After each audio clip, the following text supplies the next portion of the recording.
Natuklasan ng Estados Unidos ang lihim na kalakalan ng China sa tagong plota ng Iran matapos masakote at siyasatin ng kanilang hukbong dagat ang pangalawang barko ng Iran. Ang nangyari ngayon ay hindi lang simpleng pagkakasamsam sa dagat.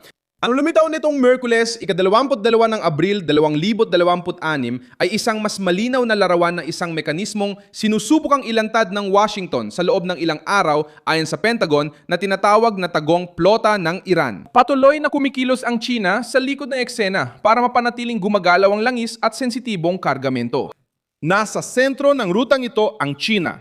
Ang pinakamalakas na palatandaan ng pagbabagong ito ay ang pagharang sa barkong Tiffany sa Luk ng Bengala sa isang operasyon na itinuring ng Estados Unidos bilang bahagi ng pandigdigang opensiba upang puturin ang lihim na supply para sa rehimen ng Iran. Madaling maintindihan ang nakataya rito.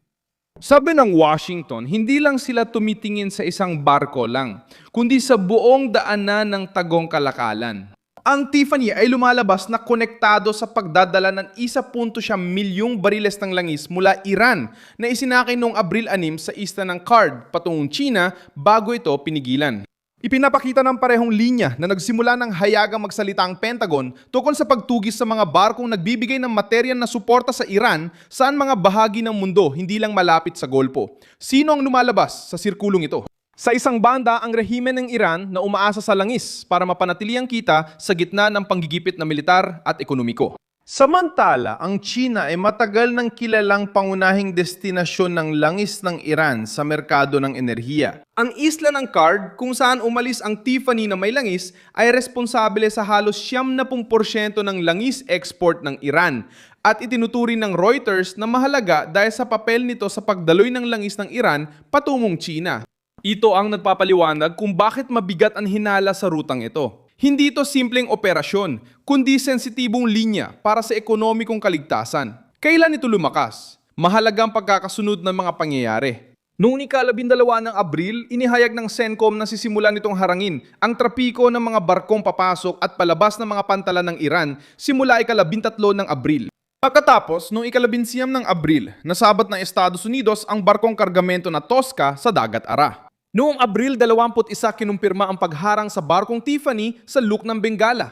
Sa ilang araw, lumawak ang presyon mula Kipot ng Hormuz papunta sa ibang ruta sa karagatang Indiano at Asya na nagpapakitang layon ng Amerika na pigilan ang ilegal na kalakalan saan man.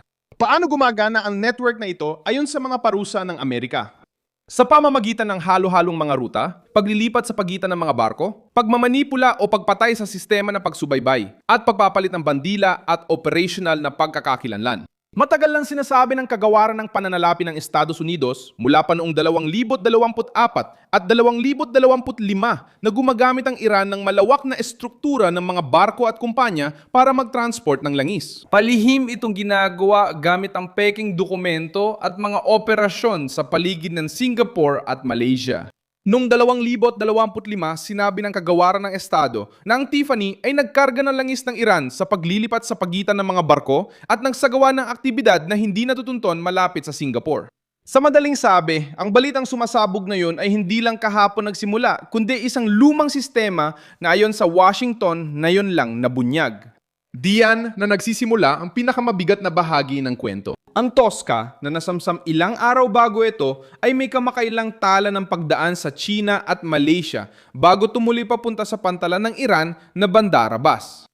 Ipinakalat ng CENTCOM ang video ng operasyon at iniulat na ang barko ay naipirmi matapos ang ilang oras ng babala, kung saan sumampa ang mga marine mula sa USS Tripoli. Samantala, ayon sa investigasyon ng Reuters, malamang na ang karga ng barkong ito ay kinabibilangan ng mga bagay na may dobleng gamit. Ibig sabihin mga materyales na maaring gamitin sa sibilyan, ngunit may potensyal din para sa gamit militar.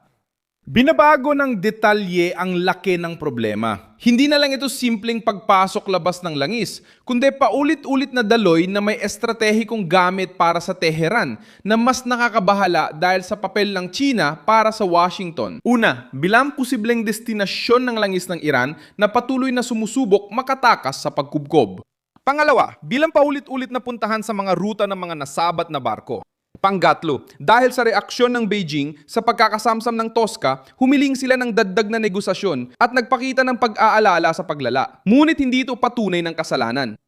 Mas, somada ao histórico Langis mula Iran na dumarating sa merkado ng China. At ang katotohanan ng mga nasabat na barko ay konektado sa mga rutang naguugnay sa China, Timog Silangang Asya at Iran ay lalo pang nagpapalakas ng hinala. Sentral ito sa gustong ipakita ng Pentagon. Mayroong kalakalan na hindi malinaw, hindi normal at hindi mukhang nagkataon lang.